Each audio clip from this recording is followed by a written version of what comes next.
So anyway, we can talk a little bit about BlizzCon because there is a development behind the scenes. It's delicious. And I thought I would tell you about it. Obviously, I'm sure you saw it, right? So that we have a convergence. We have a convergence of circumstances and situations that have been percolating for some time. So, as I've told you many times, based on my extensive connections in the scene and my knowledge about everything that goes on, and the fact people just like to talk to me because I'm a likable guy. I know it's crazy, right? I've told you many times about the fever pitch that was happening behind the scenes. But in case you've missed it, here's your history lesson.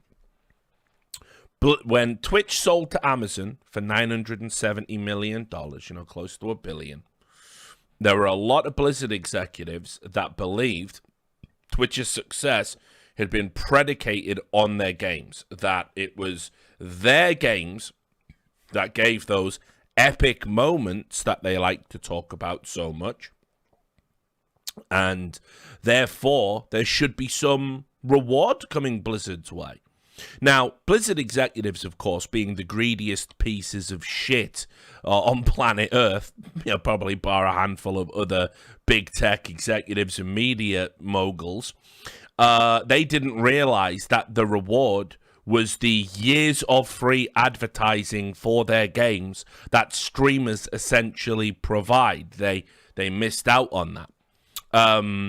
And behind the scenes, there was a lot of phone calls and questions between executives sort of saying to Twitch, like, well, when do we get our cut from that buyout? And Twitch were like, you don't ever get any cut ever because you've not earned any of it.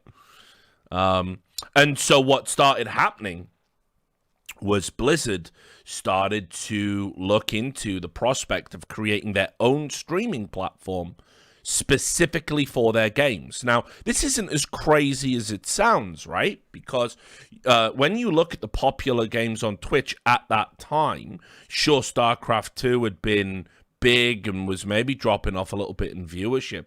But outside of the League of Legends development, Hearthstone at the time was popular. World of Warcraft was popular. It was still trucking along, and obviously it's Activision Blizzard now. And while Twitch was never a go-to really for Call of Duty, they understand that just by the sheer weight of numbers, if you took the Call of Duty streaming numbers and threw them onto your own platform and took those games away, suddenly we're talking about a big hit to Twitch and actually a rival.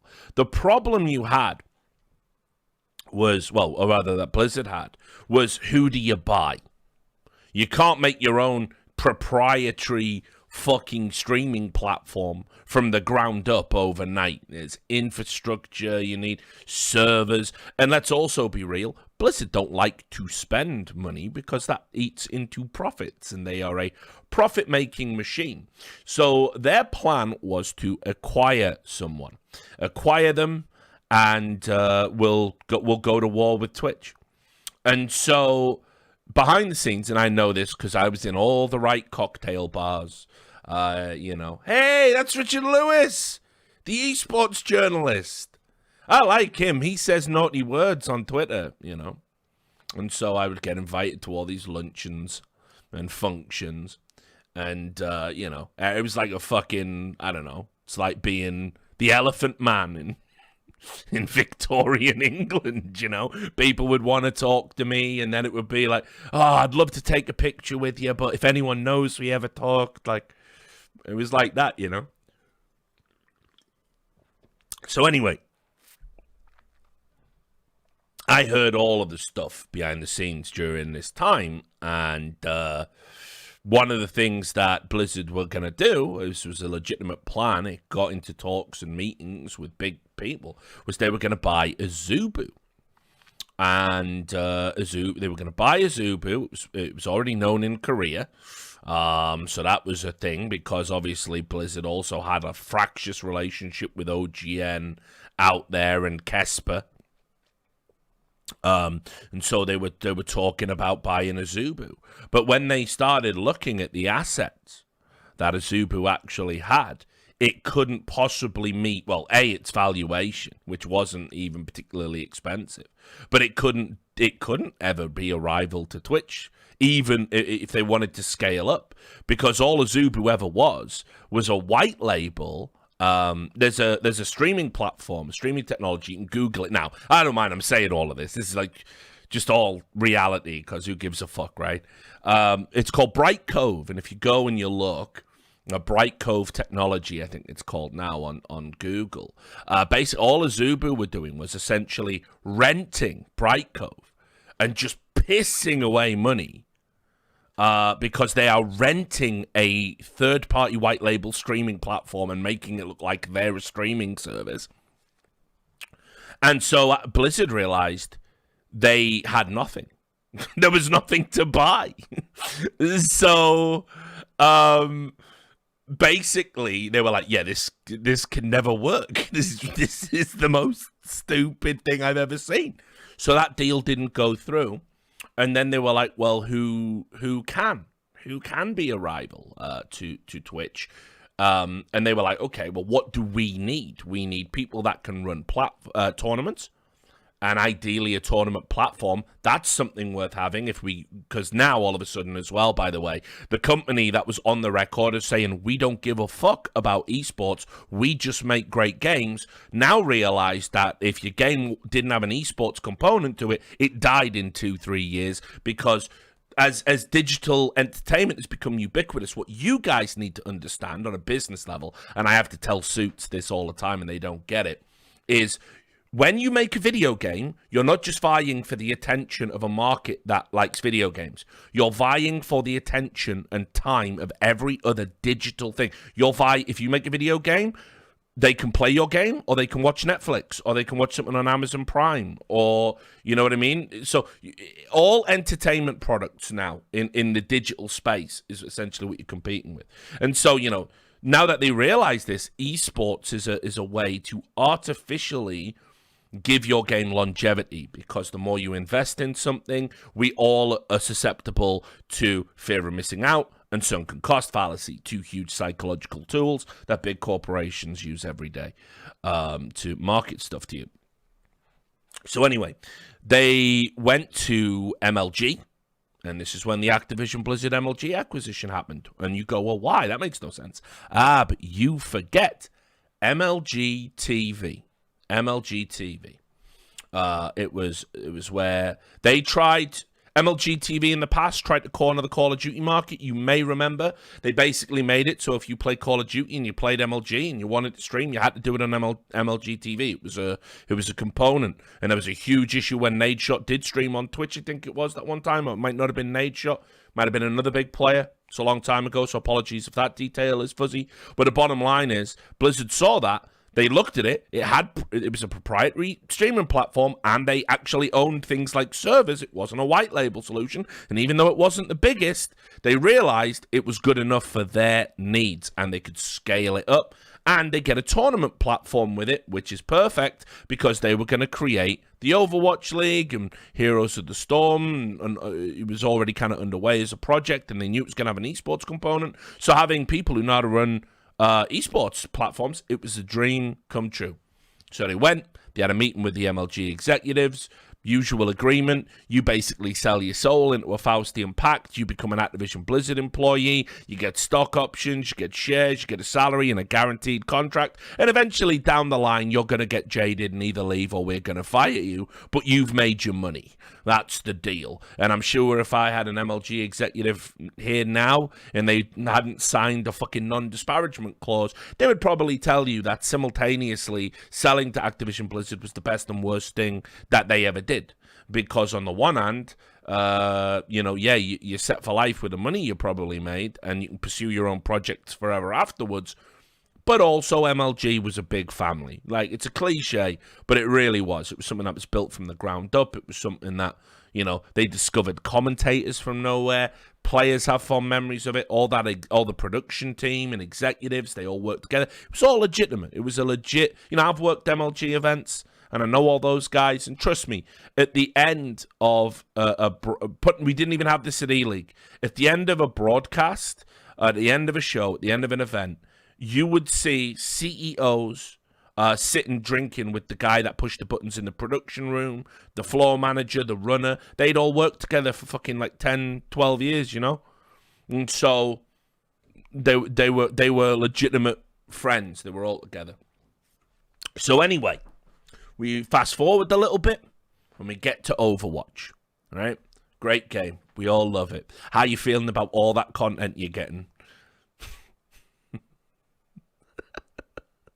No, Overwatch 2 is going to save everything, guys. Don't worry.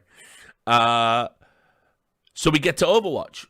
And you may remember this, but when the Overwatch League launched, its launch event weren't on Twitch. Remember?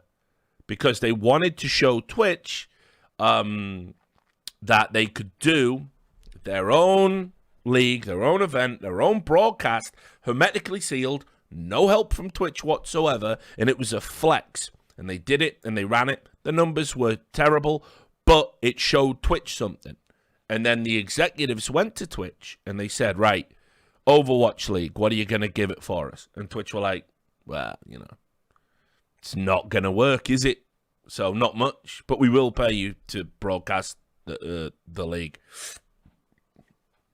And they said, well, listen, now that we've got our own streaming platform, maybe, just maybe, we decide to take all our games off your platform because it's our intellectual property.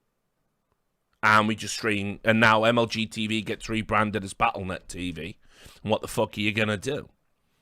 Twitch had a bit of a panic, looking at spreadsheets, looking at numbers. You know, what happens if we do lose all the Blizzard games? Right? And that panic feeds into, well, we better give them a good deal on the Overwatch League. Now, you combine that with the person who signed off on it being a bit too pally probably with some of the old Blizzard guys and knowing them and having probably a bit too much authority because this is before Amazon started really stirring the spoon in the gumbo and having a look and going, what, you put that in there, did you? And so that's how you end up with that ridiculous, $45 million a season deal for the Overwatch League. But that didn't make Blizzard whole, by the way. Even though they robbed Twitch blind on that deal, Blizzard was still spewing about missing out on the 970. Missing out on what they believed was their share. Spewing. And then, obviously, that with all the integrations and everything else that went on with Twitch, it was always in the back of their mind, like, if we don't fucking get our way, we're gonna, we can always move away from Twitch. We can always take over it. So the reason I'm telling you this history lesson is because Blizzard executives and Twitch executives are not friends. They are not pals at all. They don't like each other. It's been a very, that is a brief summation with a bunch of other stuff missed out of a very, complicated history between the two companies. And so we get a BlizzConline, and Metallica, among other things. I mean, like, they've really, listen, you know me, bang on Activision Blizzard for fun. I think you're all rubes, by the way. I saw all the people, even my friends, all high-fiving each other. Ooh, Diablo 2 remastered. When are you guys going to wake the fuck up and smell the coffee? Here's the thing. Even if it's good and half decent, and by the way, it'll never be as good as you remember it, because nostalgia's a motherfucker. Even if it's as good, you're still giving money to the company that made Warcraft 3 Reforged, aka Warcraft 3 Refunded.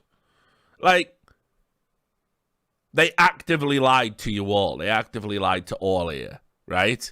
They even tried to stop people refunding a defective product. They had one of the most embarrassing esports tournaments I've ever seen, having people play against each other and just server instability, even in something they control, people disconnecting, fucking up whole games. What a joke. And people are going to rush out, yeah, but they're remastering another one.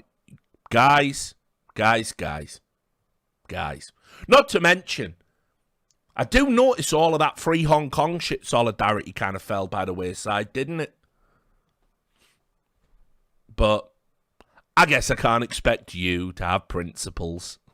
Why would you? You just want to play shooty, shooty, bang, bang, pew, pew. Ooh, look, I've killed the devil for the 40th time.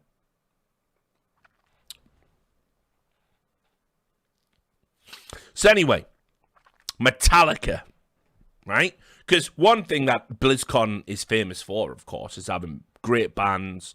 You know, they have that one that's made up of all the members, although not so much now because Mike Morhaime and that, isn't there? They have that, was it Elite Tour and War Chief or whatever the fuck it's called, and they come out and they play some songs and that, and, you know, and then they have a real band. And Metallica was the band. Now, to get Metallica even now is a pretty penny. And it's a tradition at BlizzCon. And Twitch is in a state right now. Whatever you think about Activision Blizzard, the argument, sadly, is they're in the ascendancy. Stock price is up. Mobile gaming's going to make them a killing. There's a new Call of Duty coming. Oh, how many wars are left? I'll just put it in World War II again, probably. Everything's coming up Activision Blizzard because gamers have no standards. So it's fine. Twitch, on the other hand, has been in a downward trajectory because Amazon, their parent company, it's very clear to me, don't think Twitch is being monetized enough or making them enough money.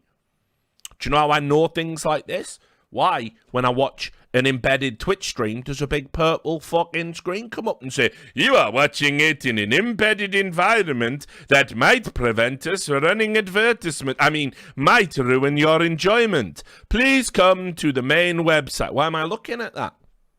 Why am I ever looking at that? Embedding a Twitch stream is something you've allowed since the company's inception. It's an essential part of some website services. HLTV, if you're a Counter-Strike fan, to give you an example, I can choose what language stream I want to watch and go directly to the Twitch stream while watching live stats feedback. Not anymore. Got to jump off. Got to go somewhere else. That's happening because they want to spam ads. Why is it that when I watch an esports tournament now, Amazon, they don't even interact with their business partners? And you go, what do you mean? Well, okay. I mean, we're all business partners. I'm technically a business partner at Twitch. I'm a partner Twitch streamer, and we divide up the money I make. Every time you sub to me, they're taking some, right? So I'm a business partner at Twitch. The more I stream, the better my content, the bigger the audience I reach, the more money I make, and by extension, the more Twitch makes. And let me tell you, if I got to a certain level, I would be completely immune to the rules. They would even selectively enforce them for me. We know it. We know it's there in the it's a manifest observable behavior. So I'm a business partner at Twitch, but bigger than me, obviously, are tournaments.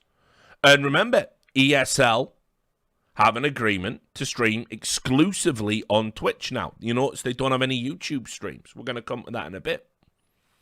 And so why is it that Twitch can't go to ESL and specifically arrange that their ads won't overlap a fucking pistol round when you come back in? The ESL break and the Twitch breaks don't line up. And so I get spammed with ads and I miss a pistol round, or only the most important kind of round probably in Counter-Strike. I covered this in another video on the DMCA drama. You can go watch it, brush up on it. I don't have all the details to hand. It's irrelevant. Anyway, because of this panic they're in with DMCAs, you end up with this situation where Metallica have been paid by Activision Blizzard to come and basically, I mean, it will be the equivalent of them performing live at their event, but to do an online concert, play a few songs, and that's to add to the epic moments of Activision Blizzard for all of us at home watching on Twitch. Slight problem. Twitch's DMCAs are so fucking egregious at the moment, and they're so panicky about anyone getting through. They actually dubbed out Metallica playing their own songs. They put this weird 8-bit music on over it. Watch. This is what was broadcast on all the Twitch streams.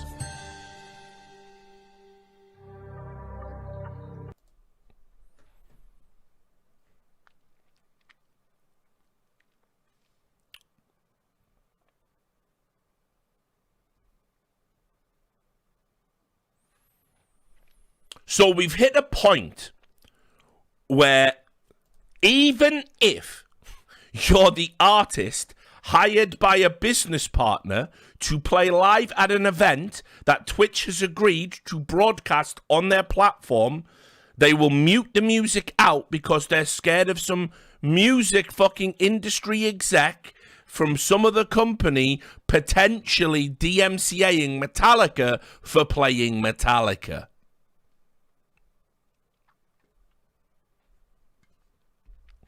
Now, let me tell you, if you think Activision Blizzard are happy about having paid the money to Metallica to play Metallica to make Blizzconline an epic, memorable moment, and Twitch do that with all of that history, oh, brothers and sisters, let me tell you.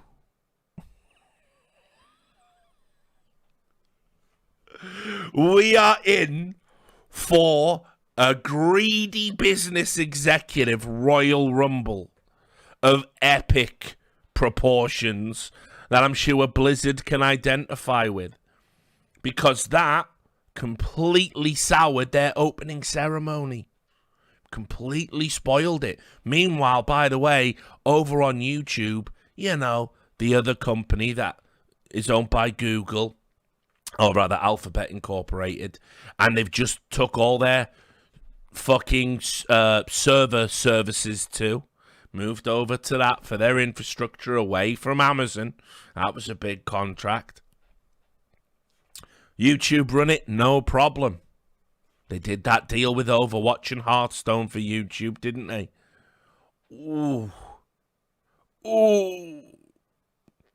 They are spewing right now. They are furious. And Twitch, they're trying to use this like mad plausible deniability of like, well, you know, what can we do? Our hands are tied. Doesn't work that way anywhere else. YouTube didn't have to fucking play elevator music while Metallica are fucking rocking out on the fucking screen. So, let me tell you, if you are an intelligent industry person, right, and you know about these things and you know about the pieces on the board, my advice to you is to pay very close attention to movements and things that might be happening once Blizzconline is finished. Because I think Twitch have fucked up, and it looks like a little thing, and it looks like a meme, and it looks like something we can all joke about, but I think they've actually fucked up here in a way that is going to have some serious seismic repercussions for the platform. I honestly think that is what brings all this to a head. That stupid tiny little clip.